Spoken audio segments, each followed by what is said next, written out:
Hi everyone, today we are going to talk about an interesting topic in orthodontics called self-ligating brackets.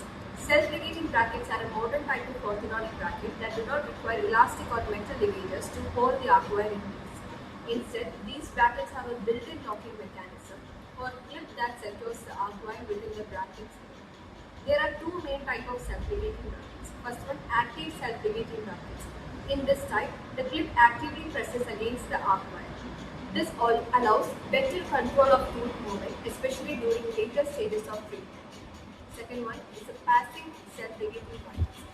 In this type, the clip acts like a sliding door and does not press accumulation, making it easier for patients to maintain oral hygiene during orthodontic treatment.